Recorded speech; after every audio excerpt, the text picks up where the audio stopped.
ॐ नमो भगवते वासुदेवाय।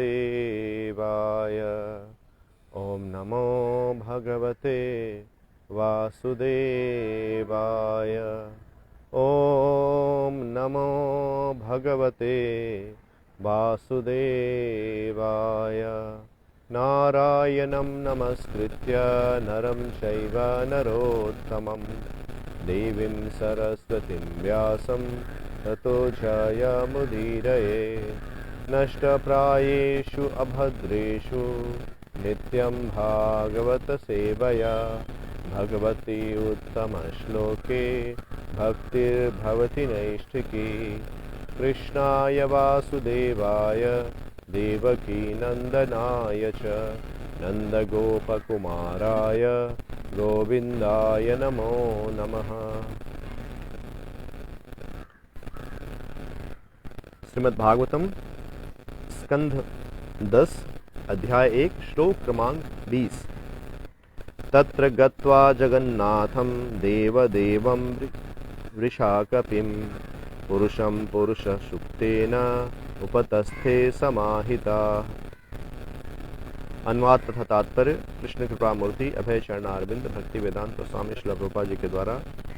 After reaching the shore of the ocean of milk, the demigods worship the Supreme Personality of Godhead, Lord Vishnu, the Master of the whole universe, the Supreme God of all gods, who provides for everyone and diminishes everyone's suffering. With great attention, they worship Lord Vishnu, who lies on the ocean of milk, by reciting the Vedic mantras known as the Purusha Sukta.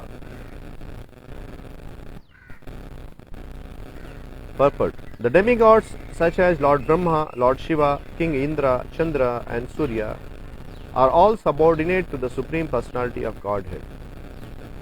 Aside from the demigods, even in human society, there are many influential personalities supervising various businesses or establishments. Lord Vishnu, however, is the God of all gods, Parameshwara.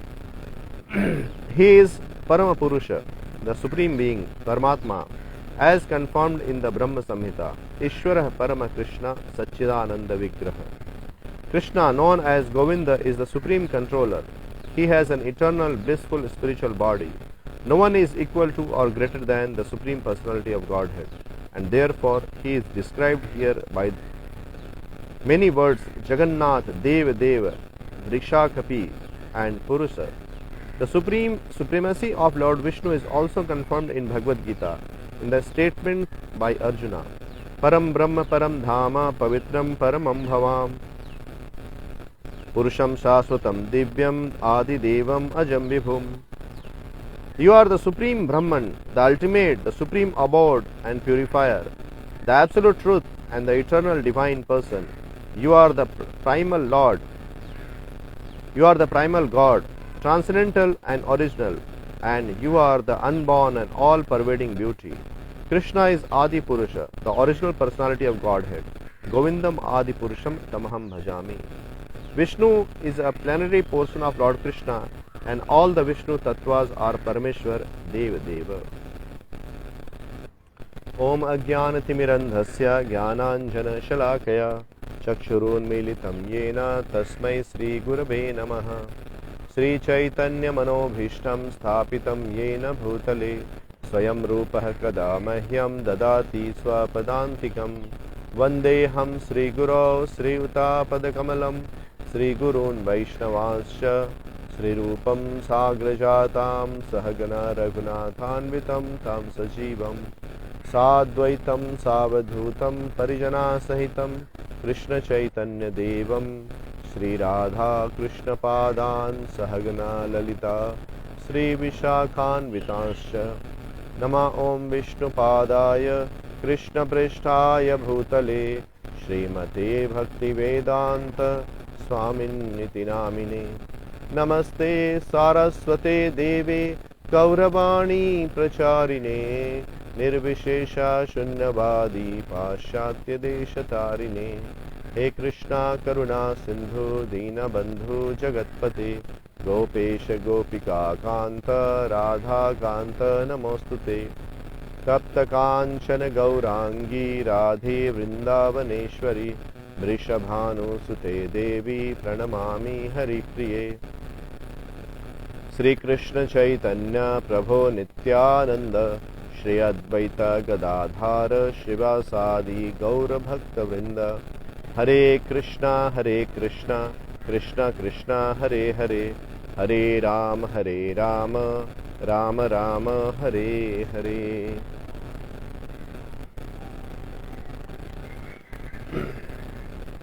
तत्र गत्वा जगन्नाथं देवदेवं वृषाकपिं पुरुषं पुरुषसुक्तेन उपतस्थे समाहिता।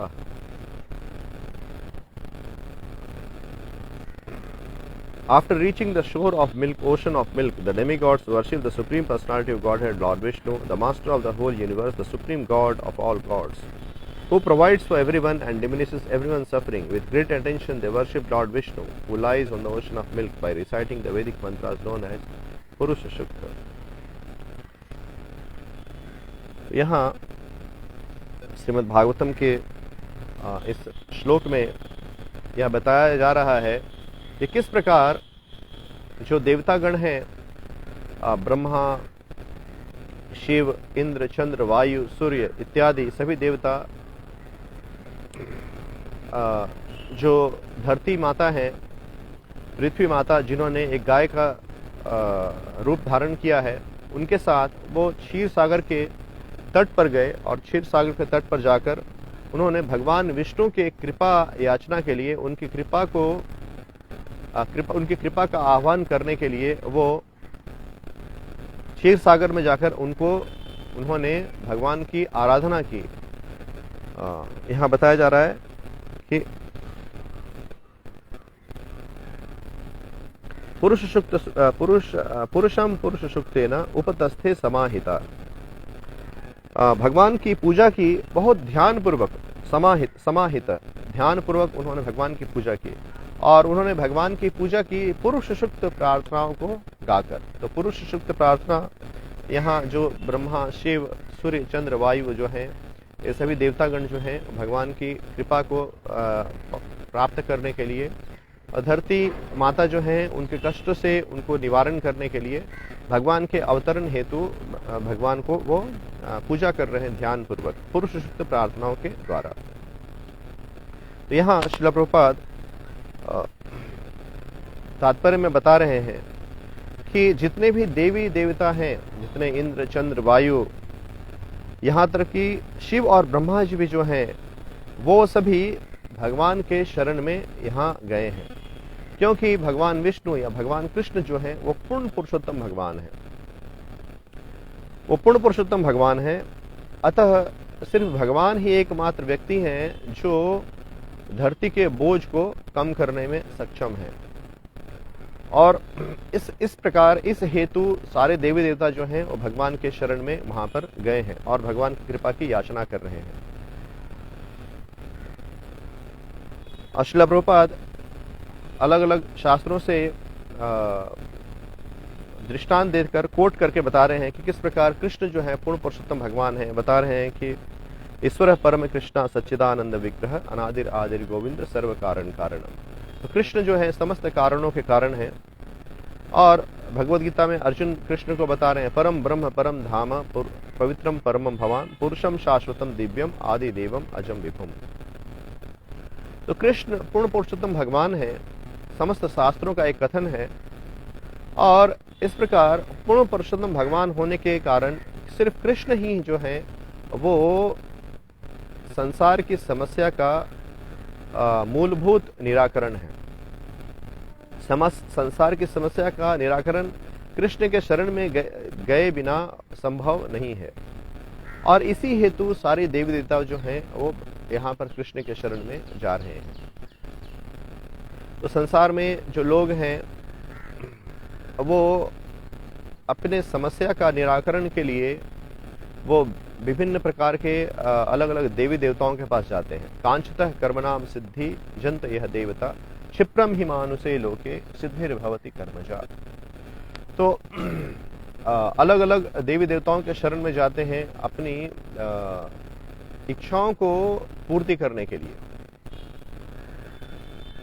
कांक्षतः कर्मणाम सिद्धि, अपने जो वांछा है उसकी सिद्धि के लिए जो लोग हैं, जैसे शिव जी के पास, ब्रह्मा जी के पास वो जाते हैं, कोई अलग अलग विषयों को प्राप्ति करने के लिए, अलग अलग हेतु को प्राप्त करने के लिए अलग अलग देवी देवताओं के शरण में जाते हैं। और वस्तुतः जब वो उनके शरण में जाते हैं, उनकी उपासना करते हैं, तो उनके जो वांछित फल है क्षिप्रम ही मानुषे लेकर उनको शीघ्र प्राप्त भी हो जाता है।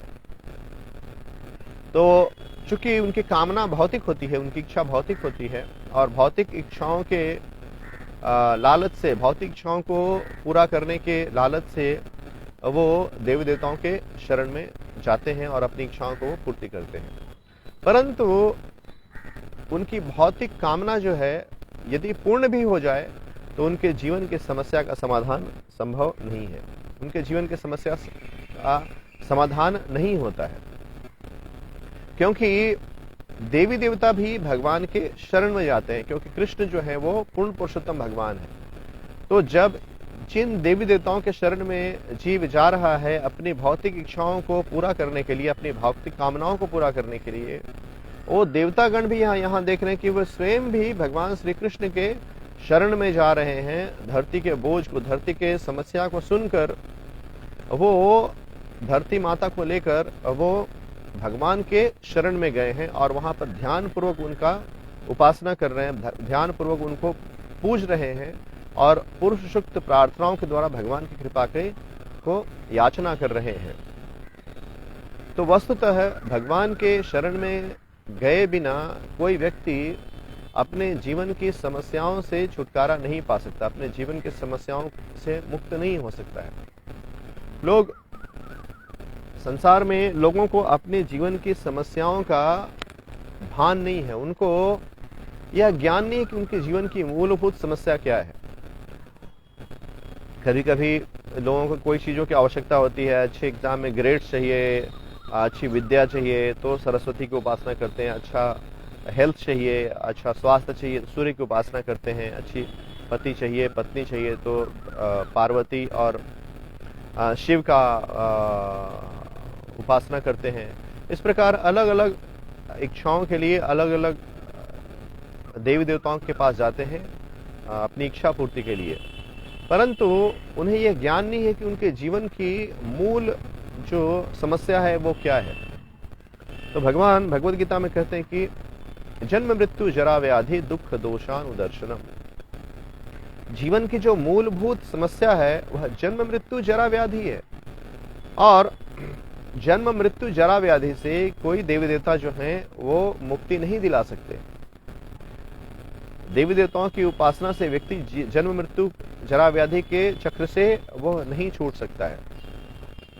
वस्तुतः संसार जो है, इसमें जो जीव हैं वो अपने कर्मों के अनुसार, अपने कर्म के फल के अनुसार ब्रह्मांड में अनेकानेक योनियों में वो भ्रमण कर रहे हैं। जो जीव हैं, यस्त्वेन्द्र गोपम अथवेन्द्र महो स्वकर्मा बंधान रूप फलभा जन्मा तनोति कर्माणि निर्दहति किंतु च भक्ति भाजाम गोविंदमादि पुरुषम तमहम भजामि।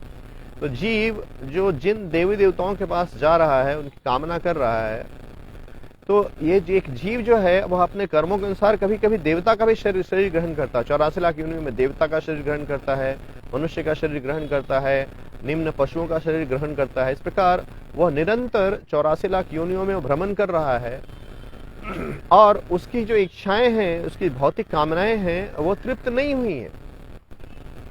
तो जब इतने सारे जन्मों में जाने के पश्चात भी यदि उसकी भौतिक कामनाएं तृप्त नहीं हुई हैं, तो इस जन्म में, मनुष्य जन्म को ग्रहण करने के बाद भी यदि वो भौतिक कामना करेगा और भौतिक कामना हेतु देवी देवताओं की उपासना करेगा, तो यह कैसे संभव है कि वह उन कामनाओं को संतुष्ट करके वो उसका जीवन जो है वो सफल हो जाएगा, उसके जीवन में संतुष्टि आ जाएगी, परम संतुष्टि प्राप्त होगी, परम शांति प्राप्त होगी। यह कैसे संभव है? क्योंकि जिन इच्छाओं को, वो जिन कामनाओं को भोगने की उसके अंदर इच्छा जागृत हुई है, उसको वो पहले भोग चुका है, वो उसके लिए, जीव के लिए नया नहीं है। प्रहलाद महाराज कहते हैं, मतिर्न कृष्णे परतः सतोवा मित्रोभिपद्येत गृहव्रतानाम अदांत गोभिर विशदाम तमिष्टम पुनः पुनः शर्वित चर्वनानाम। तो ये जो भौतिक कामनाएं हैं, भौतिक विषय भोग जो है, इसको जीव कई जन्मों में भोग चुका है। पुनः पुनः शर्वित चर्वना नाम, जिसकी कामना कर रहा है भोगने का, इसे वह दूसरे जन्मों में भी भोग चुका है। और इतना दूसरे जन्मों में भोगने के बाद और उन भोगों से असंतुष्ट रहने के उपरांत भी जीव माया के वश में होकर, मोहित होकर उन्हीं कामनाओं को भोगने का पुनः प्रयास करता है। तो जो कामनाएं, जो भोग उसे पूर्व जीवन में संतुष्ट नहीं कर पाए हैं, तो वह इस जीवन में उन कामनाओं को पूर्ति करके वह कैसे संतुष्ट हो सकता है? यह संभव नहीं है। इसलिए भागवतम कहता है कि तस्यैव हेतो प्रयतेत कोविदो, तस्यैव हेतो प्रयतेत कोविदो यल्लभ्यते यद्भ्रमतामुपर्यधः तल्लभ्यते दुःख वदन्ति सुखम कालेन सर्वत्र गभीर रंहसा। तो भागवतम में कहते हैं कि तस्यैव हेतो प्रयतेत कोविदो न लभ्यते यद् भ्रमताम उपर्यधः। जीव को मनुष्य जन्म प्राप्त करने के उपरांत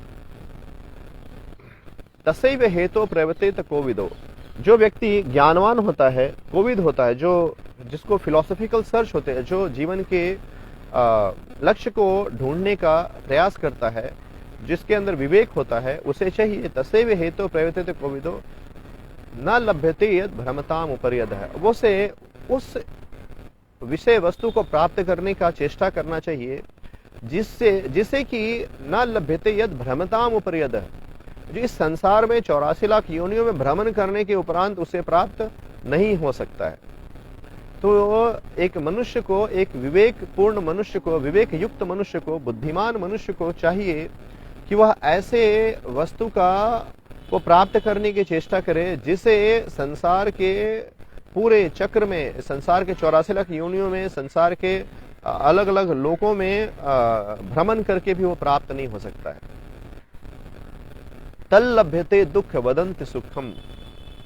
क्योंकि इस संसार में जो है, जिस प्रकार से दुख जीव को प्राप्त होता है, ना कष्ट किए, ना प्रयास किए हुए भी, ना प्रयास करने के बाद भी जीव को दुख प्राप्त होता है, उसी प्रकार तल्लभ्यते दुःख वदन्ति सुखम, उसी प्रकार जीव को अपने कर्मों के अनुसार सुख भी प्राप्त होता है। कालेन सर्वत्र गभीर रंहसा।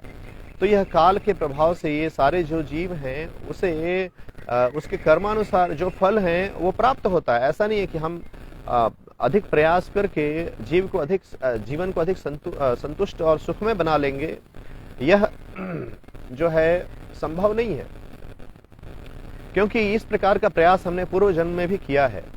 और इस जन्म में भी ऐसा है कि यह आवश्यक नहीं है कि व्यक्ति भौतिक प्रयास करके अपने जीवन को सुखी ही बनाए। ऐसा भी संभव है कि वह भौतिक प्रयास करके अपने जीवन को दुखमय बना लेता है। जैसे व्यक्ति जो है वो मेहनत करता है, पढ़ाई करता है, कोई नौकरी हासिल करता है, और नौकरी हासिल करता है, उसके बाद वो धन कमाता है, उसके बाद उसकी लालसा होती है कि मैं विवाह करूंगा। तो ऐसा नहीं है कि ये सारे जो कार्य हैं वो उसके जीवन को सुखमय बनाते हैं। जब बालक होता है तो बालक को यह ज्ञान दिया जाता है कि आप पढ़ाई करो, आप पढ़ाई करोगे तो आपको जो है अच्छा ज्ञान होगा, अच्छी नौकरी मिलेगी, अच्छा कुल में विवाह होगा, अच्छी पत्नी होगी, इस प्रकार से आपका जीवन सुखी हो जाएगा। तो जब व्यक्ति पढ़ाई करता है, नौकरी ज्वाइन करता है, तो नौकरी में ऐसा नहीं कि उसको नौकरी बहुत सुखमय होता है। नौकरी व्यक्ति स्वाभाविक रूप से नहीं करता है। हम लोगों से मिलते हैं तो लोग जो है इतने त्रस्त रहते हैं नौकरी करके कि वो सोचते हैं कि कब इससे मुझे छुटकारा मिलेगा। और विशेषकर जो भक्तगण होते हैं तो वो सोचते हैं कि नौकरी कर रहा हूं मैं, कब मेरे पास पर्याप्त धन हो जाएगा इकट्ठा, ताकि मैं इस जंजाल से मुक्त हो जाऊंगा और भगवान की भक्ति में अपने आप को निशावर करूंगा, मैं पूरी तरह से भगवान की भक्ति करूंगा। तो यह जो है नौकरी करना स्वाभाविक गुण नहीं है जीव का। उसी प्रकार पढ़ाई करना जीव का स्वाभाविक गुण नहीं है। जो बालक होता है खेलना पसंद करता है, पढ़ना पसंद नहीं करता है। और जब युवक होता है नौकरी करता है तो वो नौकरी करना उसे स्वाभाविक रूप से वो नौकरी नहीं करता है, उसको पैसे कमाने हैं, धन की आवश्यकता है, इसलिए कार्य करना पड़ता है, इसलिए वो कार्य करता है। ऐसा नहीं कि वो कार्य उसे बहुत सुख प्रदान करता है। इसलिए हम देखते हैं कि बहुत आज के समय में, विशेषकर आधुनिक युग में, लोगों के जॉब के ऊपर इतना प्रेशर रहता है कि लोग जो हैं उस प्रेशर को वहन नहीं कर पाते हैं और उसको उस तनाव को से मुक्त होने के लिए वो नशा पान करते हैं, वो जो है मदिरा लेते हैं और सिगरेट लेते हैं। और आजकल विशेषकर जो निजी जो कंपनीज हैं, जो प्राइवेट कंपनीज, उसके ऊपर इतना बोझ लादा जाता है कि कभी कभी बोझ से जब मैनेजमेंट को भी ऐसा लगता है कि बहुत ज़्यादा बोझ हो गया है, तो क्या करता है कि कोई पार्टी रखता है और पार्टी में भी लोगों को मदिरा पिलाया जाता है ताकि वो तनाव मुक्त हो। जब तनाव मुक्त होंगे तो वो उस कंपनी के लिए वो ज़्यादा मेहनत कर सकेंगे, ज़्यादा कार्य कर सकेंगे। तो नौकरी करना यह जीव का स्वाभाविक कार्य नहीं है। वस्तुतः जीव का स्वाभाविक कार्य है कृष्ण की सेवा करना। कृष्ण जीवेरे स्वरूप है कृष्ण रे नित्य दास। तो भगवान का दास बनना, भगवान की सेवा में रत रहना, यह जीव का स्वाभाविक कार्य है। कृष्ण भावनामृत में रहना वो जीव का स्वाभाविक कार्य है, और कृष्ण भावना के अलावा जो भी कार्य है वह जीव के लिए स्वाभाविक नहीं है। परंतु जो माया का जो मोह होता है, उस मोह से मोहित होकर जीव ये सोचने लगता है कि नहीं, कृष्ण भावना मेरा स्वाभाविक कार्य नहीं है। मेरा स्वाभाविक कार्य नौकरी करना, परिवार को पालना, परिवार का पेट भरना, ये जो है तरह नाना प्रकार के इंद्रिय तृप्ति करना, ये मेरे जीवन का स्वाभाविक कार्य है। परंतु वो उसके जीवन का स्वाभाविक कार्य नहीं है, क्योंकि जब व्यक्ति जीवन के स्वाभाविक कार्य को करता है तो उसे संतुष्टि और सुख प्राप्त होता है। परंतु इन कार्यों करके कोई भी व्यक्ति सुखी नहीं होता है। वस्तुतः कार्य क्षेत्र में व्यक्ति जाता है तो उसके ऊपर इतना तनाव होता है, उसको डेडलाइन दिया जाता है, उसका बॉस जो है उसको गाली देता है, और इस प्रकार वो उसके मन में इच्छा होती है कि मैं कब इससे छुटकारा पाऊंगा। उसी प्रकार से जब जीव जो है वो गृहस्थ जीवन में जाता है तो ऐसा है, पत्नी को, बच्चों को, उनको पालना, उनका भरण पोषण करना, यह भी कोई सरल कार्य नहीं है। जीव को कितने सारे कष्ट उठाने पड़ते हैं। तो यदि जीव किसी न किसी प्रकार से इस स्थिति में आया है तो उसे अपने विवेक से यह सोचना चाहिए कि मैं सारे कार्य कर रहा हूं परंतु मुझे संतुष्टि प्राप्त नहीं हो रही है, तो मुझे क्या करना चाहिए, मैं कैसे इस जीवन के संतुष्टि को प्राप्त करूंगा, मेरे जीवन का क्या ध्येय है, मेरे जीवन का क्या लक्ष्य है। और इस प्रकार उसे विचार करके जो है भगवान की भक्ति में संलग्न होना चाहिए, क्योंकि जब वो भगवान की भक्ति में संलग्न होगा तभी उसके जीवन के जो कष्ट हैं उससे उसको मुक्ति प्राप्त होगी, वो अपने जीवन के कष्टों से वो मुक्त हो सकेगा। यहाँ पर हम देख रहे हैं कि पृथ्वी माता को कष्ट है, उनके ऊपर जो राक्षसों का जो क्षत्रिय राजा हैं, जो राक्षस हैं, उनका बोझ बढ़ गया है, और उनके पाप युक्त कर्म से धरती जो है उसका बोझ बहुत बढ़ गया है, और धरती उस बोझ को वहन नहीं कर पा रही है, इसलिए देवताओं के शरण में गई हैं। और देवतागण जो हैं वो सभी भगवान विष्णु के शरण में आए हैं ताकि भगवान स्वयं अवतरित होकर धरती के बोझ को कम कर सके। उसी प्रकार हमारे जीवन में भी जो बोझ है, जो हमारे जीवन में कर्मों का बोझ है, जो हमारे पापों का बोझ है, उससे हम अपने प्रयास से या देवी देवताओं की कृपा से, उनके आशीर्वाद से हम उससे छुटकारा नहीं पा सकते हैं, वो उससे निराकरण नहीं संभव है, क्योंकि हमारा जो वास्तविक स्वभाव है वह कृष्ण की सेवा करना है। कृष्ण की भक्ति में संलग्न होना वो जीव का वास्तविक स्वभाव है। और इस वास्तविक स्वभाव को त्याग कर जब जीव इस संसार में, इस प्रकृति में आने के पश्चात वह प्रकृति का भोग करना चाहता है, वह प्रकृति के विषय वस्तुओं का, प्रकृति जो के द्वारा दी गई वस्तुओं का वो उपभोग करना चाहता है, उसको एक्सप्लॉयटेशन करना चाहता है, उसका दोहन करना चाहता है अपने स्वार्थ पूर्ति के लिए, तो उसका जीवन कष्टमय होता है, उसका जीवन कभी भी सुखमय नहीं होता है। जैसे आधुनिक समाज में नाना प्रकार के टेक्नोलॉजी प्रकट हो रहे हैं, साइंस जो है टेक्नोलॉजी को बना रहा है, तो ये टेक्नोलॉजी कभी भी जीव के जीवन को सुखमय नहीं बनाता है।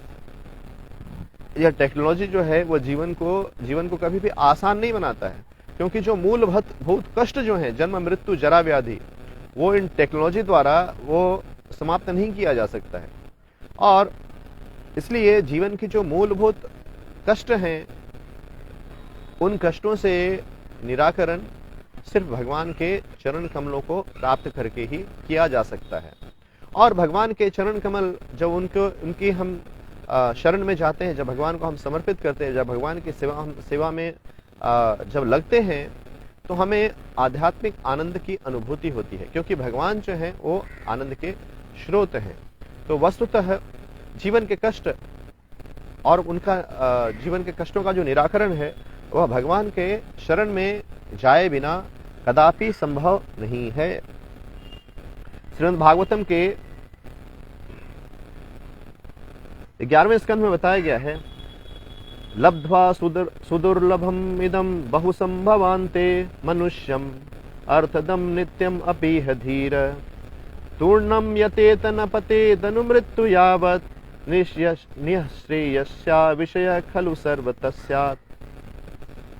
तो यहाँ इसमें बताया गया है कि लब्ध्वा सुदुर्लभम इदम बहु संभवान्ते, यह मनुष्य जन्म जो है यह आसानी से नहीं मिलता है।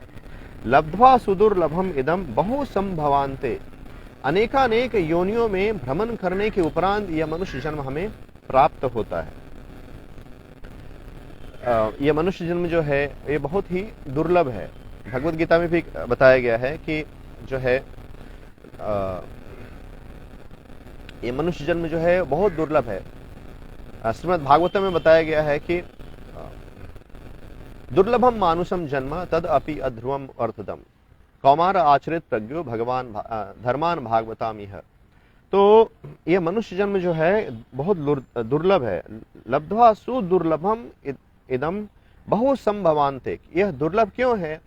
क्योंकि अनेकानेक योनियों में भ्रमण करने के उपरांत ये मनुष्य देह हमें, यह मनुष्य जन्म हमें प्राप्त हुआ है। बहु संभवान्ते, हम देखते हैं कि सृष्टि में दूसरे जीव जो हैं उनकी कितनी संख्या है, कितनी उनकी संख्या मनुष्य की संख्या से कई गुना है। जो जितने कीट पतंग बैक्टीरिया और इतने फल औषधि घास फूस कीड़े मकोड़े जानवर, इनकी संख्या जल में सागर में, जल में सागर में, धरती पर और आकाश में, हवा में, इतने सारे जीवात्मा भ्रमण कर रहे हैं।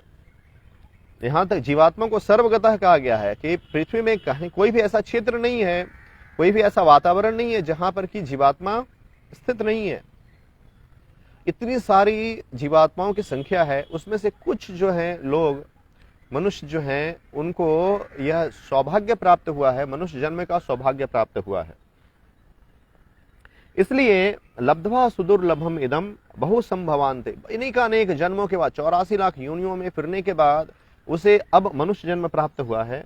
तो मनुष्य अर्थम इदम नित्य अपीह धीर, तो यह मनुष्य जन्म भी जो है यह क्या है कि अनित्य है। अनित्यम अपीह धीर, मनुष्य जन्म भी अनित्य है। हम ये नहीं कह सकते हैं कि कितना जीवन जीना है, कितना जीवन हम जिएंगे। कलयुग में 100 वर्ष दिया गया है और 100 वर्ष भी व्यक्ति जीता नहीं है। जो मनुष्य जन्म है वह भी तुरंत कभी भी वो नष्ट हो जाता है। परंतु मनुष्यम अर्थम इदम नित्यम अपीह धीरा, यह जो है मनुष्य जन्म जो है वो हमें सर्वोच्च लाभ को प्राप्त करा सकता है। मनुष्य जन्म का जो सर्वोच्च लाभ है, भगवान की भक्ति जो है, वह मनुष्य जन्म का सर्वोच्च लाभ है।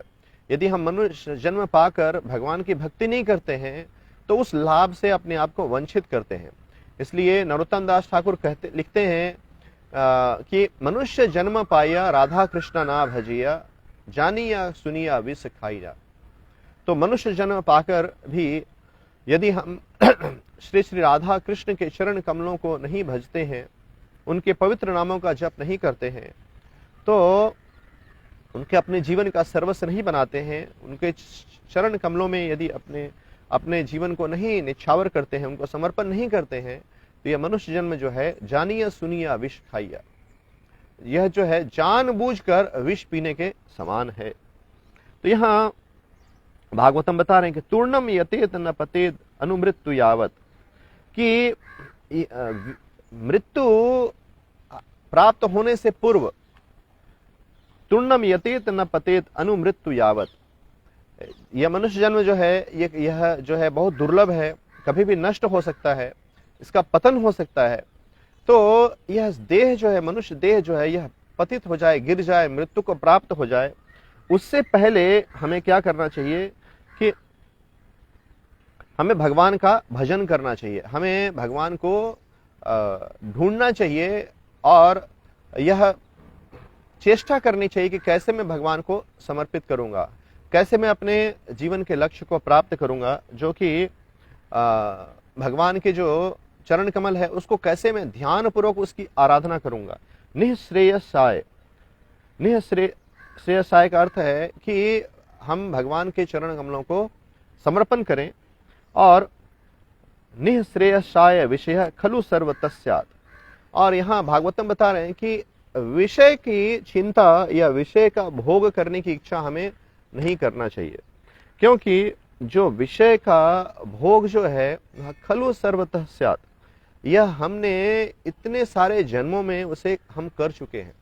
इतने सारे जन्म जो है कीट पतंग, इनमें भी जो मनुष्य की जो वेग है, जो जिन इच्छाओं की कामना पूर्ति करने के लिए मनुष्य संसार में चेष्टा करता है, उसकी चेष्टा वह दूसरे जन्मों में भी वो कर चुका है।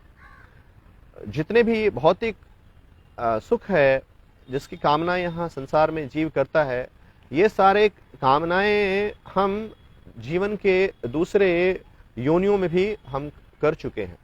हम देखते हैं कि जो दूसरे योनियां होती हैं उनमें भी भोग करने की कामना होती है। आहार निद्रा भय मैथुनश्च सामान एतत् पशुभिः नराणाम।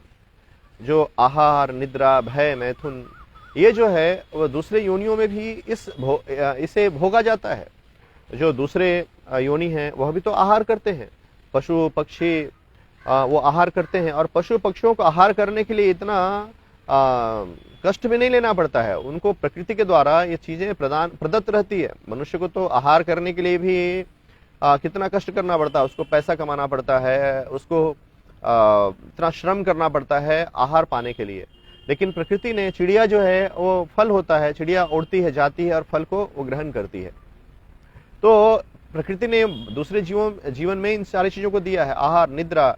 जो पशु पक्षी हैं, पशु जैसे पक्षी अपना घोंसला बनाती है वहां निद्रा करती है, और उसी प्रकार प्रकृति ने दूसरे जीवों को इन सुविधाओं को प्रदान किया है।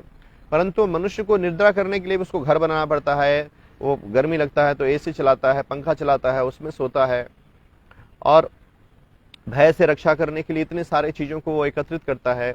और इन चीजों को प्रकृति ने दूसरे जीवों को भी दिया है। तो जिन सुख सुविधाओं को हम भोग कर अपने जीवन को संतुष्ट करने का प्रयास कर रहे हैं, इसे हम दूसरे जन्मों में भी भोग चुके हैं। जैसे परिवार है, तो हम देखते हैं कि जो दूसरी योनियां होती हैं वो भी अपने परिवार का सुख को भोगती हैं। उनमें भी परिवार का स्नेह जो है उनमें होता है। जैसे एक गाय जो है अपने बछड़े को प्रेम करती है, गाय जो बछड़े को चाटती है और उसके बाद दूध देती है। और एक सूअर भी होता है जो है वो बहुत सारे बच्चों को जन्म देता है और उसको साथ में रखता है, उसको स्नेह करता है। जैसे हम देखते हैं कि सूअर जो होता है, जो मादा सूअर होती है, जो बच्चों को जन्म देती है, बहुत सारे बच्चों को जन्म देती है, 10, 20, और सभी जो है माता के साथ वो चलते रहते हैं। तो माता जो है उसको रक्षा करती है। तो ये सारे जो परिवार का लालन पालन करना और उनसे स्नेह करना और जो है फ्रेंडशिप बनाना और नाना प्रकार से इंद्रिय भोग करना, ये सारे सुख जो हैं वो दूसरे योनियों में भी वो उपलब्ध हैं। इसलिए कहा गया है कि विषय खलु सर्व तस्यात्, यह जो है इस सभी जन्मों में ये उपलब्ध है। इसलिए हम जब यदि मनुष्य जन्म ग्रहण किए हैं तो हमें यह ज्ञान होना चाहिए, एक धीर व्यक्ति को चाहिए कि वह भगवान के चरण कमलों के प्रति समर्पित होने का अभ्यास करे, जिससे कि उसका मनुष्य जन्म जो है वह सफल हो सके। और वह भगवान को समर्पित कैसे होए, तो निःश्रेयस्याय, वह बिल्कुल ध्यान पूर्वक जो है वह भगवान के चरण कमलों का आश्रय को ग्रहण करे, जिससे कि उसका मनुष्य जन्म सफल हो सके। तो इस प्रकार जो भागवतम है वो हमें बता रहे हैं कि हमारे जीवन का लक्ष्य क्या है और एक धीर व्यक्ति को किस प्रकार से चेष्टा करनी चाहिए भगवान के चरण कमलों का आश्रय ग्रहण करने के लिए। तो यहाँ जिस प्रकार की ब्रह्मा, शिव आदि जो देवी देवता हैं वो सभी पृथ्वी माता को लेकर भगवान विष्णु के कृपा को प्राप्त करने के लिए, उनसे निवेदन करने के लिए कि धरती के बोझ को आप कम करें, क्योंकि एकमात्र विष्णु ही जो हैं वह धरती के बोझ को कम कर सकते हैं। और इस प्रकार पुरुष सुक्त प्रार्थना द्वारा भगवान को पूजा कर रहे हैं, ध्यान पूर्वक भगवान को पूजा कर रहे हैं। उसी प्रकार हम भी मनुष्य जन्म को पाकर एक धीर व्यक्ति को चाहिए कि वह भगवान की आराधना करे, भगवान के पवित्र नामों का जप करे और इस प्रकार ध्यान पूर्वक भगवान के चरण कमलों का आश्रय ग्रहण करने की चेष्टा करे। एकमात्र कृष्ण ही जो हैं वो हमें हमारे जीवन के कष्टों से निराकरण करने में सक्षम है। सर्वधर्मान परित्यज्य माम एकम शरणम व्रज अहम त्वं सर्व पापेभ्यो मोक्षयिष्यामि मा शुचः। भगवान जो है समस्त कारणों के कारण हैं, इसलिए कोई भी कारण जो है जिससे कि जीवन में कष्ट हो रहा है तो वह उसकी समाप्ति कृष्ण के चरण कमलों में ही संभव है। ईश्वर परम कृष्णा सच्चिदानंद विग्रह अनादिर आदिर गोविंद सर्व कारण कारणम। तो जीव को चाहिए, बद्ध जीव को इसलिए यह चाहिए कि प्रकृति के विषय वस्तुओं का भोग करने की इच्छा को त्याग कर और भगवान के चरण कमलों की सेवा करने में अपने जीवन को लगाए, और यही एक बद्ध जीव की जीवन की सर्वोच्च सिद्धि है। हरे कृष्ण कृष्ण कृष्ण हरे हरे, हरे राम राम राम हरे हरे।